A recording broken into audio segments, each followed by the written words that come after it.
où nous allons partir du côté du Québec, entre autres, mais d'une maison d'édition aussi qui est pour la première fois d'ailleurs ici à Étonnant Voyageur. Florie Baudin, bonjour. Bonjour. Qu'est-ce que c'est que les émissions, qu'est-ce que sont les éditions Nomades?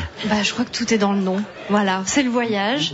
Étonnant Voyageur, en même temps, ça se pose pas mal. Oui. C'est pas mal. Il y a 2 ans, on avait très envie de monter une maison d'édition qui propose des guides un petit peu différents, c'est-à-dire des guides écrits par des gens qui habitent sur place. Et ça change.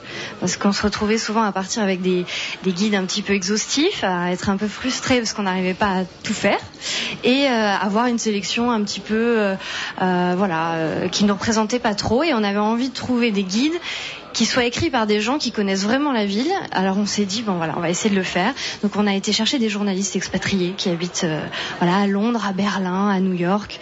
Et on leur a proposé le défi de choisir 160 adresses à chaque fois pour parler de l'art, de la culture, des loisirs, des sorties. C'est ce que j'allais vous dire. Ce ne sont pas tout à fait des guides de voyage, ce sont davantage des guides de voyageurs. Exactement. Ils racontent leurs impressions, leurs ressentis à travers leurs dessins. On va en parler avec l'une de vos auteurs, ou à travers d'autres petits coups de cœur comme Jean-Rémy Baudot, dans ce petit carré sympathique et facile à en mettre en poche pour Londres par exemple. Il y a tout à fait, un gros jean quand même. Mais bon, je suis taille 42 moi, voyons. Non mais c'est vrai qu'à chaque fois c'est un parti pris, mais finalement plus on rentre dans le côté personnel, plus on a vraiment l'impression d'être guidé. Et c'est l'idée d'un guide, c'est aussi d'avoir quelqu'un qui nous emmène, Et en plus on apporte quelque part une légitimité. On a un auteur qui appose son nom sur un ouvrage et qui assume son regard sur cette destination, et du coup on a peut-être plus envie de partir accompagné, et on choisit ce parti pris. Mais les albums, c'est assez différent parce que c'est vraiment un regard artistique, c'est beaucoup plus rêveur, c'est plus contemplatif aussi, et c'est pour les enfants. Donc c'est-à-dire qu'on amène aussi les enfants qui sont parfois à oublier, quand on veut les ouvrir un petit peu sur le monde et leur apporter un petit peu la découverte destinations lointaines. C'est ce qui manquait un petit peu, et c'est vrai qu'avec l'album sans texte, on s'ouvre à tous les âges et on peut vraiment parler de la destination. Alors allez faire un tour sur le site nomade.fr, tout simplement, c'est vraiment une jolie réussite. Et puis donc, l'un de ces exemples, c'est il était 2 fois Québec, parce qu'effectivement on peut le prendre dans les 2 sens, le lire dans un premier sens, dans un deuxième sens. C'est pas tout à fait comme un manga, c'est plus compliqué et plus poétique encore. On va en parler avec vous, je vous en prie. Justement, il nous disait que les gens avaient peut-être du mal aussi aujourd'hui à acheter plus de livres, à acheter beaucoup de livres, parce qu'effectivement un livre ça a un coût. Et là on a 2 histoires dans un livre. On a 2 livres. Alors Anaïs Vielfort, vous êtes québécoise, vous êtes de où au Québec?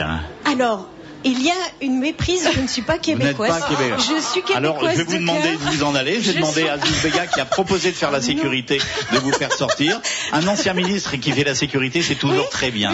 C'est toujours parfait. Oui. Mais j'ai pas l'impression qu'il veuille que je sorte. Non, je crois pas. Il feuillette le livre, il a l'air ravi. Mais en tout cas, vous aimez bien le Québec, apparemment. Oui, je suis québécoise de cœur. J'aime particulièrement l'univers de la jeunesse et des enfants. Et l'histoire de ce livre, c'est aussi l'histoire d'une rencontre avec les éditions Nomades, l'histoire d'une rencontre aussi par rapport à mon parcours personnel, qui est effectivement un jour de pouvoir publier un album. Donc c'est mon premier album.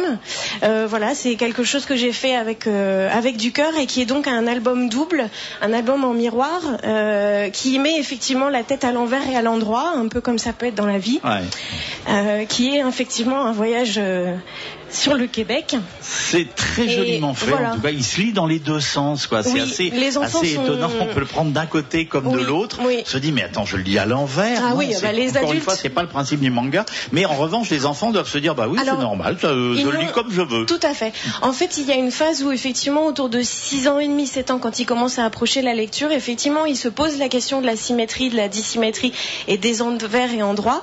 En revanche, les 3 ans et demi, 4 ans, 5 ans n'ont aucun problème de lecture et peuvent fasciner leurs parents et les étonner dans la lecture. En fait, c'est un livre qui est aussi truffé de détails. Dans la scène du pique-nique à l'automne, on voit la tranche de saucisson. Si vous zoomez avec le loupe, vous l'avez. Ouais. Vous avez tous les mini cupcakes dans les vitrines. Vous avez un nombre incroyable de coccinelles à aller chercher et des feuilles, voilà. Ouais. Donc c'est un livre qui se lit beaucoup, plusieurs fois.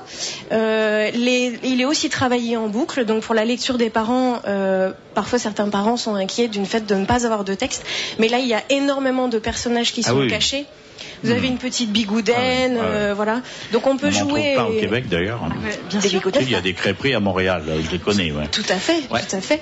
Et on sait que les Bretons voyagent largement. On a tout découvert là-bas. De toute façon, on connaît tout. Hein. Vous savez. ça va de soi, ça va de soi. Même du côté de chez les Berbères, on en parlera tout. Même en Afghanistan, on en parlera tout à l'heure avec Atik Raimi. Là, on est allé partout nous. Ouais. En tout cas, c'est très très joli. C'est un format dit à l'italienne. C'est vraiment une très jolie réussite. Nomade.fr, allez le découvrir sur le site et venez. .com, pardon. .com. Et on peut venir vous découvrir pendant le festival Étonnant Voyageur, bien évidemment. 138. Eh ben, on va continuer à en parler. Oui, allez-y encore. Vous aviez on a un atelier pour les enfants qui ne seraient pas encore inscrits. On a un atelier demain après-midi. D'accord. Voilà. Écoutez, c'est noté. Et ça se passe bien sûr devant l'entrée du Palais du Grand Large, dans l'espace des jeunes. On va rester dans cet univers québécois tout de suite avec Bernard Simard, un artiste québécois bien sûr qui est en tournée en ce moment en Bretagne.